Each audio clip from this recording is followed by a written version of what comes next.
Iya, potensial ya kan.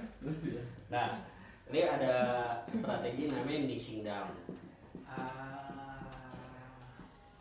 Niching down. Niching down intinya lo ngambil satu positioning. Iya. Satu positioning tuh niching down tuh ada banyak cara. Tapi cara paling umumnya yang perlu lo define adalah lo mau nargetin siapa. Ideal customer profile lo siapa. Satu jenis orang gitu. Yang kedua berarti 3 deh. Yang kedua adalah apa problemnya, problem yang mau lu solve apa, sama yang ketiga how-nya bagaimananya, metode lu apa, atau nah metode ini ngomongin produk, service dan lain-lain gitu. Jadi lu mesti define dulu nih siapanya. Misalnya siapanya adalah, ini gua contoh random dulu ya, kayak orang Cimahi. Beda dong orang Cimahi sama orang Bandung. Jangan ngaku gitu kan. Tapi beda lah intinya ya. Orang Cimahi nih gitu. Orang Cimahi pun masih bisa dibikin lebih mengerucut lagi. Orang Cimahi yang ya atau tinggal di perumahan atau di mana gitu kan. Yang baik powernya berapa, yang pengeluarannya berapa dan seterusnya gitu. Terus problemnya apa? Problemnya misalnya pusing, stres gitu, tinggal di Cimahi sangat macet apa segala macam gitu. Nah, how-nya apa? Karena untuk lo membantu orang Cimahi yang pusing dan stres banyak dong caranya. Bisa lo kasih duit, bisa lo kasih MBG, bisa lo bantu cari kerja, bisa lo cari apa dan segala macam gitu. Nah, tapi secara umum metode itu biasanya ada tiga cara. Cara satu DIY, cara dua adalah done with you, cara ketiga adalah done for you. DIY adalah produk. Lu beli produk gua akan membantu orang ini menyelesaikan masalah ini. Lu makainya ya lu pakai sendiri. Gitu. Ya ini kan tas apa segala macam. Kalau misalnya di bidang education ya lu beli course, lu beli buku. Masalah lu ngerti apa enggak, masalah lu bisa implementasikan apa enggak, urusan lu kerjain sendiri gitu kan, DIY. Gue udah kasih pokoknya gitu. Dan with you itu coaching atau pendampingan. Atau partnership lah biasanya kalau yang B2B ya. Nah, ini yang kayak dan with you misalnya counseling, coaching. Ya kayak kita gini gitu kan. Ya kan guanya mesti datang, elunya juga mesti kerja. Apa berhasil atau enggaknya ya tergantung lu kerja.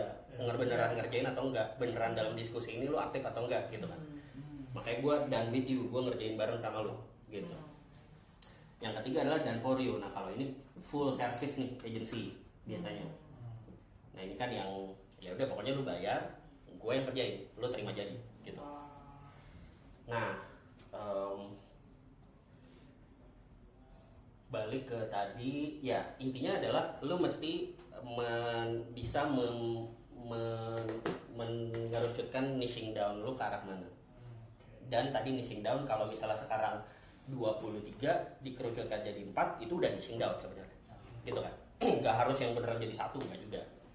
Gitu. Nah, kenapa ini penting? Karena sebenarnya bagian keduanya adalah branding itu soal orang bisa mengidentifikasi atau enggak, dan orang bisa mengasosiasikan kita atau enggak. Gitu. Identify, association. Kalau misalnya lu nggak niching down, orang susah mengidentifikasi lu siapa. Ya mungkin mirip-mirip dengan situasi sekarang kan. Ya kan ketika lu mau mengenalkan Batu Teman ya lu harus ketemu, lu harus jelasin kita punya program ini, pilar kita dan ya gitu kan. Tapi apakah orang ngelihat langsung ingat, langsung bisa mengidentifikasi dan segala macam? Kalau kata Priyo tadi ya tergantung. Lu interaksi sama kitanya lewat mana? Kalau lu lewat beasiswa lu akan ini, kalau lu ini lu akan ini. Beda-beda pintu tuh. Tapi kalau beda-beda pintu berarti dari 100 orang yang kenal sama Bantu Teman bisa jadi ada 5 definisi berbeda atau lebih tentang Bantu Teman. Sehingga ketika mereka 100 orang ini cerita ke orang lainnya, beda lagi tuh. Beda lagi. Dan sebagaimana game kata berantai gitu kan. Dari orang pertama ke orang kelima udah beda banget tuh, udah tiba-tiba ada tambahan kata apa gitu, atau ada kata yang berkurang dan segala macam. Nah intinya ketika lu identitas lu tidak clear atau ada banyak, jadinya amplifikasinya jadi tidak tertarget gitu. Kita nggak bisa ngontrol. Jadi yang harusnya dari 100 jadi 1000 orang kenal hal yang sama, bisa jadi dari 100 jadi kenal 1000 orang yang sama, dan dari 1000 ini ada 100 yang mengenal dengan kata yang salah. Atau dengan asosiasi yang tidak kita inginkan. Gitu. Nah, balik ke sini, makanya goalnya sebenarnya identify, sehingga ketika orang lain, ketika kita mengenalkan ke orang lain bisa identify secara clear, pun orang lain akan bisa ingat secara clear juga. Nah ini sebenarnya prinsipnya mirip kayak kalau Sultan kan orang konten berarti ya, orang ads. Kayak ads kan mirip kayak gini juga. Lu mesti jelas nih siapa targetnya, segmennya. Dan keyword lu harus jelas juga gitu. Ketika keywordnya beda, hasilnya akan beda. Gitu. Dan kalau di konten kan gini, kalau lu lihat sebuah konten, misalnya konten gua adalah kalimatnya gini, misalnya kalimatnya adalah buat orang tua yang anaknya baru masuk SD, misalnya gitu. Itu sangat niching down tuh. Gua menspesifikkan konten ini hanya untuk orang tua yang anaknya baru masuk SD.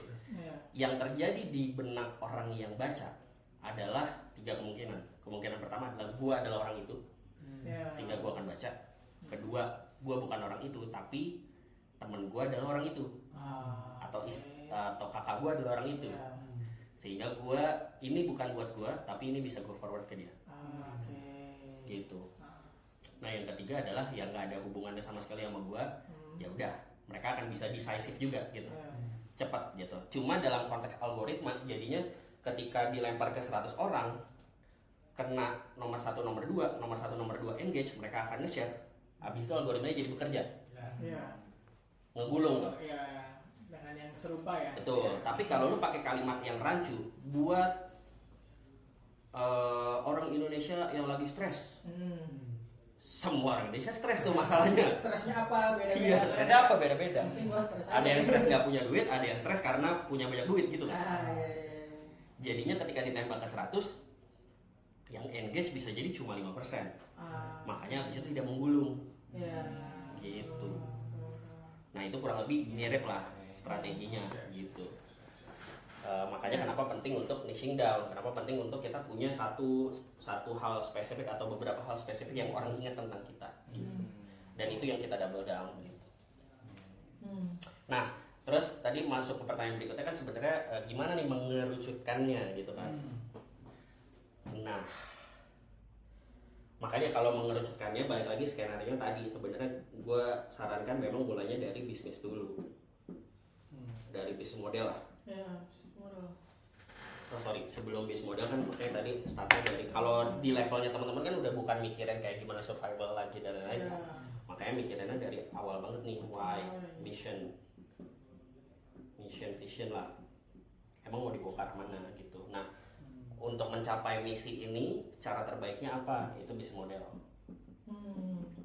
Bisnis modelnya baru tadi yang mungkin pertanyaannya dengan cara apa gitu kan. Jadi lu udah tahu goalnya kita mau ke arah mana.